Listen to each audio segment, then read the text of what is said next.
Hai anak-anak, apa kabar? Kita bertemu kembali dalam pelajaran Bahasa Indonesia dari bab 803 dan kali ini kita masuk di pelajaran terakhir dari bab ini. Pelajaran 4.1, menyajikan gagasan dalam bentuk teks eksposisi. Tujuan pembelajarannya agar anak-anak mampu menyajikan gagasan dan pendapat ke dalam bentuk teks eksposisi berupa artikel ilmiah populer dalam hal lingkungan hidup, kondisi sosial, keragaman budaya, dan lain-lain secara lisan atau tertulis dengan memperhatikan struktur, unsur kebahasaan, dan juga aspek lisan. Sekarang mari kita mulai pelajaran kita ya. Oke anak-anak, menulis adalah kegiatan literasi setelah membaca. Menulis dapat juga menjadi sebuah profesi atau hobi. Seseorang dapat menyampaikan gagasannya melalui teks eksposisi. Sekarang simaklah langkah-langkah dalam menyusun sebuah teks eksposisi berikut ini. Oke, langkah-langkah dalam menyajikan teks eksposisi adalah yang pertama, menentukan tema dan topik dalam penulisan. Topik dan tema yang menentukan adalah penulis itu sendiri, anak-anak. Sebaiknya, jika memilih sebuah topik, topik tersebut haruslah dikuasai oleh penulisnya. Lalu yang kedua, menentukan tujuan penulisan sebuah teks. Sebuah teks eksposisi memiliki tujuan yang sangat jelas, yaitu untuk memaparkan, menjelaskan, menyampaikan informasi, dan menerangkan masalah tertentu yang bermanfaat bagi pembaca. Dalam proses penulisan teks eksposisi, tidak boleh menyimpang dari tujuan yang sudah ditentukan.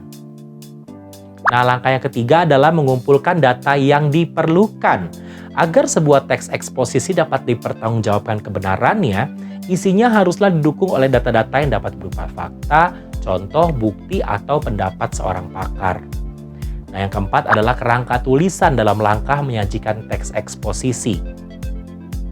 Sebuah kerangka tulisan sangatlah diperlukan untuk mengembangkan teks yang akan disusun dan juga akhir teks tersebut disajikan secara runtut dan sistematis. Lalu berikutnya adalah kesimpulan langkah dari menyajikan teks eksposisi ya. Kesimpulan pada bagian akhir teks eksposisi merupakan penegasan terhadap hal yang sudah dipaparkan sebelumnya. Aspek kebahasaan dalam sebuah teks eksposisi sangatlah penting anak-anak. Yang pertama adalah penulisan huruf kapital dan tanda baca. Panduan lengkap hal ini dapat dilihat di buku Pedoman Umum Ejaan Bahasa Indonesia berdasarkan Peraturan Menteri Pendidikan dan Kebudayaan Republik Indonesia Nomor 50 Tahun 2015. Simak keterangan berikut ini ya. Pedoman Umum Bahasa Indonesia atau PUEBI merupakan perbaikan dari edisi sebelumnya, yaitu Pedoman Umum Ejaan yang disempurnakan atau PUEYD. Oke, lalu dari kaidah kebahasaan kita masuk kembali ke huruf kapital yang dipakai sebagai huruf pertama awal kalimat. Contoh, dia pergi ke sekolah. Penjelasannya, huruf kapital dipakai sebagai huruf pertama unsur nama orang termasuk julukan. Contoh, Ki Hajar Dewantoro, Bapak Pendidikan. David Beckham, Golden Balls. Oke, catatannya anak-anak, huruf kapital tidak dipakai sebagai huruf pertama nama orang yang merupakan nama jenis atau satuan ukuran. Contohnya mesin turbo 5 volt. Huruf kapital tidak dipakai untuk menuliskan huruf pertama kata yang bermakna anak dari, seperti bin, boru, binti, atau huruf pertama kata tugas. Contohnya, Hazairin bin Muhammad Iqbal, Teresa Boru Sitompul, Syariah binti Nasrul. Lalu anak-anak, huruf kapital juga dipakai pada awal kalimat dalam petikan langsung. Contohnya, kakak bertanya, kapan kita pergi? Dan huruf kapital dipakai sebagai huruf pertama setiap kata nama agama, kitab suci, dan Tuhan, dan kata ganti Tuhan. Contohnya, Islam, Kristen, Al-Quran, Alkitab, Allah akan menuntun hambanya. Huruf kapital dipakai sebagai huruf pertama unsur nama keagamaan anak-anak, keturunan, gelar kehormatan, atau gelar akademik yang mengikuti nama orang. Contohnya, Nabi Nuh, Pangeran Antasari, Raden Ajeng Kartini. Huruf kapital juga dipakai sebagai huruf pertama unsur nama gelar kehormatan, keturunan, keagamaan, profesi, nama jabatan, dan kepangkatan yang dipakai sebagai sapaan. Contohnya, selamat datang, Paduka Yang Mulia Raja Abdullah. Berikutnya masih dari huruf kapital. Huruf kapital dipakai sebagai huruf pertama unsur nama jabatan dan pangkat yang diikuti nama orang atau yang dipakai sebagai pengganti nama orang tertentu, nama instansi atau nama tempat. Contoh, Laksamana Muda Udara Halim, Perdana Kusuma, Sekretaris, Jenderal Kementerian Dalam Negeri. Huruf kapital juga dipakai sebagai huruf pertama nama bangsa, suku bangsa, dan bahasa. Contoh, bangsa Indonesia, bahasa Bugis. Pengecualiannya, nama bangsa, suku bangsa, dan bahasa yang dipakai sebagai bentuk dasar kata turunan tidak ditulis dengan huruf awal kapital. Pengecualian berikutnya, pengindonesiaan kata asing ke Inggris-Inggrisan. Lalu huruf kapital dipakai sebagai huruf pertama nama tahun, bulan, hari-hari besar, atau hari raya. Contohnya, tahun kabisat, hari Minggu,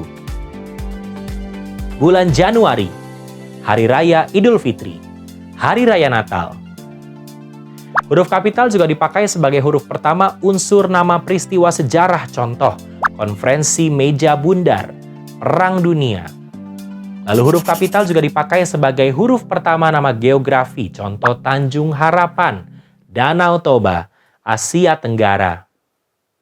Huruf kapital dipakai sebagai huruf pertama semua kata termasuk unsur bentuk ulang sempurna dalam nama negara, lembaga, badan, organisasi, atau dokumen kecuali kata tugas seperti di, ke, dari, dan, yang, dan, untuk. Contohnya, Republik Indonesia, Perserikatan Bangsa-Bangsa, Kitab Undang-Undang Hukum Perdata. Huruf kapital juga dipakai sebagai huruf pertama setiap kata, termasuk unsur kata ulang sempurna di dalam judul buku, karangan, artikel, makalah, surat kabar dari majalah terkecuali kata tugas seperti di, ke, dari, dan, yang, dan, untuk yang tidak terletak pada posisi awal. Contohnya, saya telah membaca buku dari George Oswell, Proses Penyulingan. Huruf kapital sebagai huruf pertama unsur singkatan nama, gelar, pangkat, atau sapaan. Contohnya, SH, SKM, SS, MGR, PDT. Huruf kapital sebagai huruf pertama penunjuk hubungan kekerabatan seperti bapak, ibu, kakak, adik, dan paman, serta kata atau ungkapan lain yang dipakai dalam penyapaan atau pengacuan. Contohnya, silakan duduk, Kak, kata orang itu. Catatannya, istilah kekerabatan bukan merupakan penyapaan atau pengacuan. Misalnya, kita harus menghormati bapak dan ibu kita. Oke, kaidah kebahasaan berikutnya adalah tanda titik, anak-anak. Tanda titik dipakai pada akhir kalimat yang bukan pernyataan atau seruan. Contohnya, saya tinggal di Yogyakarta. Tanda titik juga digunakan di belakang angka atau huruf dalam suatu bagan, ikhtisar atau daftar. A, titik, benda padat. Tanda titik dipakai juga untuk memisahkan angka jam, menit, dan detik yang menunjukkan waktu dan jangka waktu. Contohnya, pukul 10.30. Tanda titik juga digunakan di antara nama penulis, judul tulisan yang tidak berakhir dengan tanda tanya, dan tanda seru, dan tempat terbit dalam daftar pustaka. Contoh, Huta Soid, Solo, titik, 1985, titik, suka dan duka, titik, Fredev, tanda titik 2, Balai Pustaka. Tanda titik juga digunakan untuk memisahkan bilangan ribuan atau kelipatannya. Contoh, 4.500 bibit. Berikutnya, kaidah kebahasaan adalah tanda koma yang akan kita bahas ya. Tanda koma dipakai di antara unsur-unsur dalam suatu perincian atau pembilangan. Contohnya, Talita membeli kursi, bangku, dan meja. Tanda koma dipakai sebelum kata penghubung seperti tetapi, melainkan, dan sedangkan. Contohnya, Tasya ingin membeli buku, tetapi uangnya belum cukup.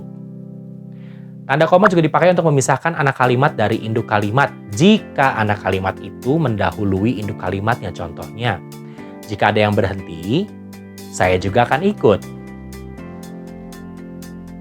Tanda koma juga dipakai untuk memisahkan kata seru seperti oh, ya, wah, aduh, dan kasihan, atau kata-kata yang digunakan sebagai sapaan seperti bu, dik, atau mas dari kata lain yang terdapat dalam kalimat. Contohnya, oh, benarkah? Wah, bagus sekali.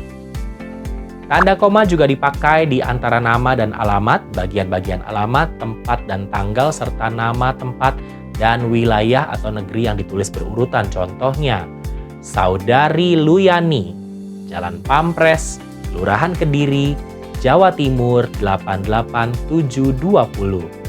Berikutnya, kaidah kebahasaan yang akan kita bahas adalah pemakaian huruf miring.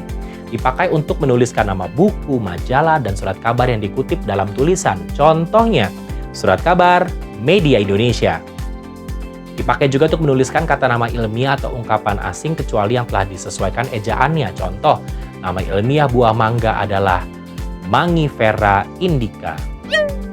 Berikutnya pemakaian tanda titik koma. Tanda titik koma dipakai untuk memisahkan bagian-bagian kalimat yang sejenis dan setara. Contohnya, pagi semakin terang, hujan belum berhenti juga. Tanda titik koma dipakai untuk mengganti kata penghubung yang memisahkan kalimat yang setara di dalam kalimat majemuk. Contoh, ibu mengurus kebunnya, ayah mencuci mobil, adik bermain. Lalu sekarang tanda titik dua yang akan kita bahas ya. Pada akhir suatu pernyataan lengkap jika diikuti rangkaian atau pemerian, contohnya, ibu membeli peralatan dapur, titik dua, pisau, panci, dan penggorengan.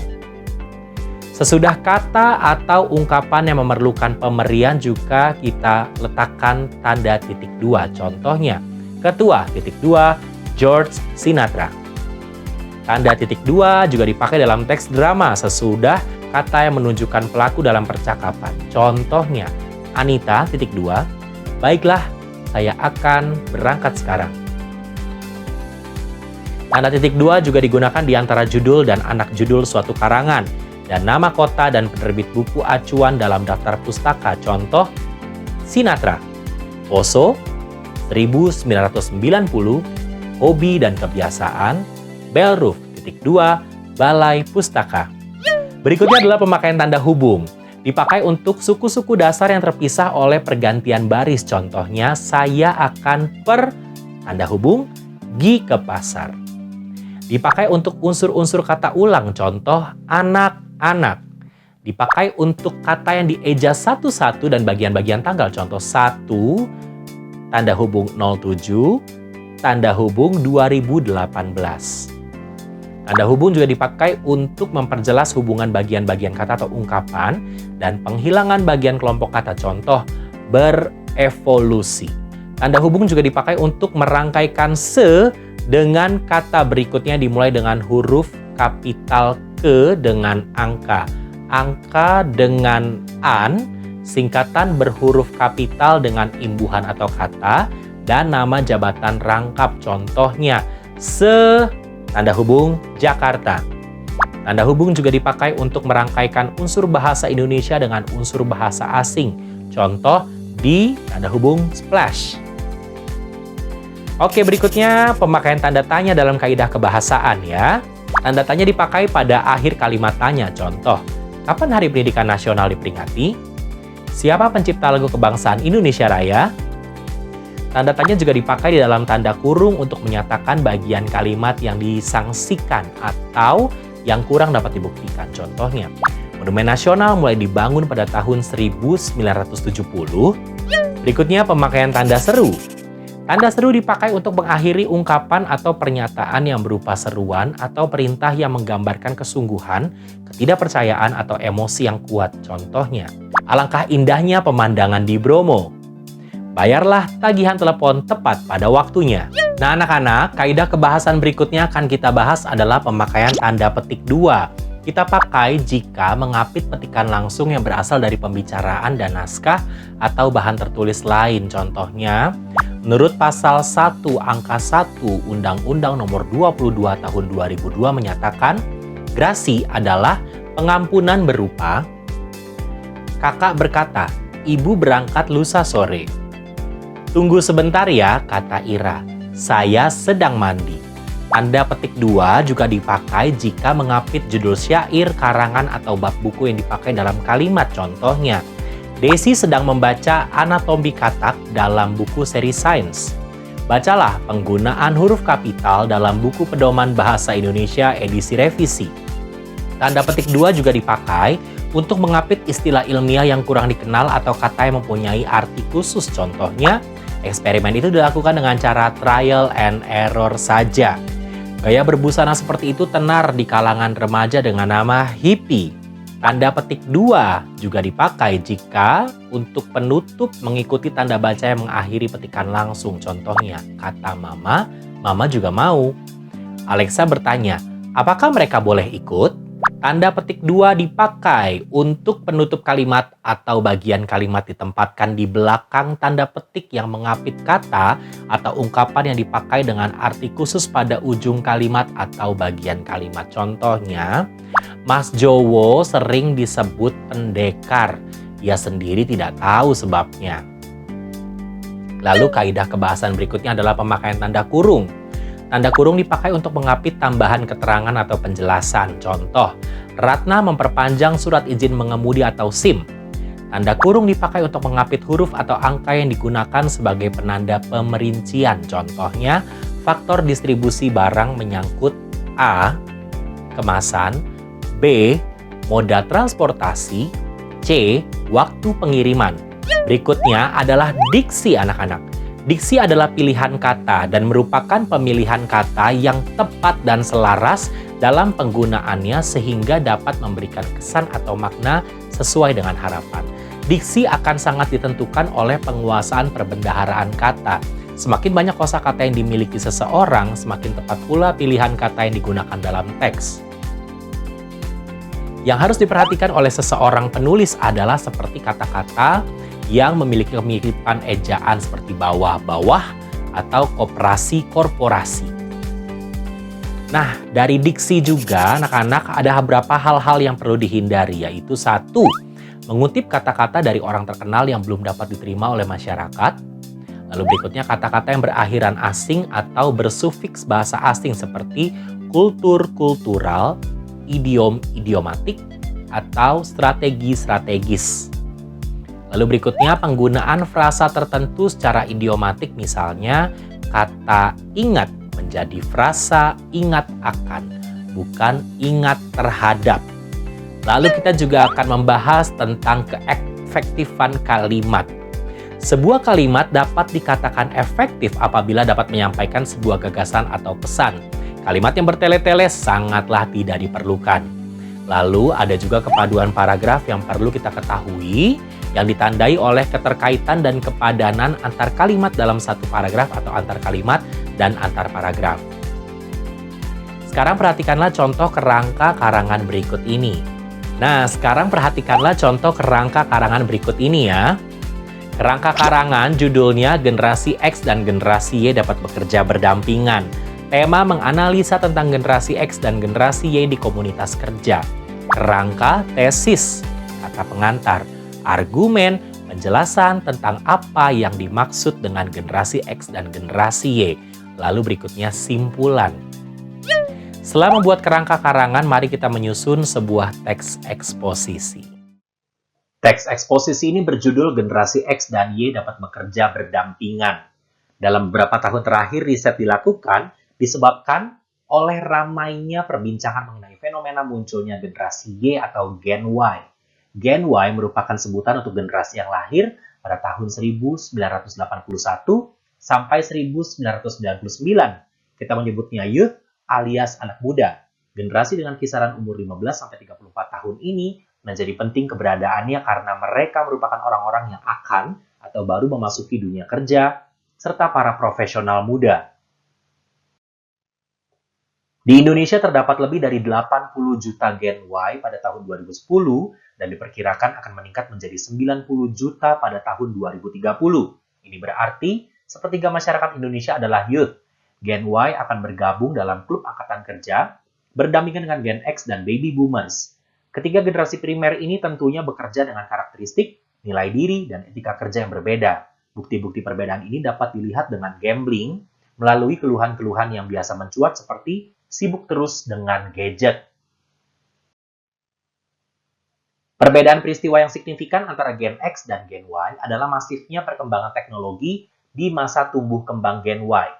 Exposure dari demokratisasi internet diikuti dengan berkembangnya perangkat teknologi digital di keseharian, membuat Gen Y menjadi lebih familiar dan bahkan tak bisa lepas dari internet. Selalu on, mungkin itu yang menjadi moto hidup Gen Y. Hal ini berbeda dengan Gen X yang walaupun sudah cukup melek teknologi, tetapi punya moto cukup tahu saja. Akibatnya, di tempat kerja bisa terjadi ketidaknyamanan. Survei menunjukkan 51% Gen Y membutuhkan sosok pemimpin yang dapat menjadi coach atau mentor bagi perkembangan kemampuan dan karirnya. Sebagai coach, Gen X berperan sebagai motivator, problem solver, inspirator, sekaligus pengarah Gen Y untuk aktivitas kerjanya. Hubungan antara manajer Gen X dengan bawahan Gen Y pun tidak lagi vertikal berbasis pada jabatan, melainkan horizontal. Gen X sebagai pemimpin tidak hanya perlu beradaptasi terhadap gaya kepemimpinan yang baru, tetapi juga menciptakan ekosistem kerja yang mendukung anxieties dan desires Gen Y. Keinginan tinggi Gen Y terhadap fleksibilitas dapat diakomodasi oleh manajer dengan adanya kebebasan waktu yang disetujui manajemen dalam melaksanakan pekerjaan. Dengan pengumpulan fakta-fakta tersebut, generasi X dan generasi Y dapat bekerja berdampingan dengan baik. Oke anak-anak, kita sudah belajar banyak sekali hari ini.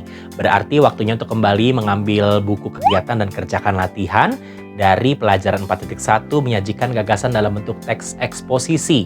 Dan ini adalah pelajaran terakhir dalam bab 803. Jadi sampai bertemu lagi di pelajaran bahasa Indonesia berikutnya.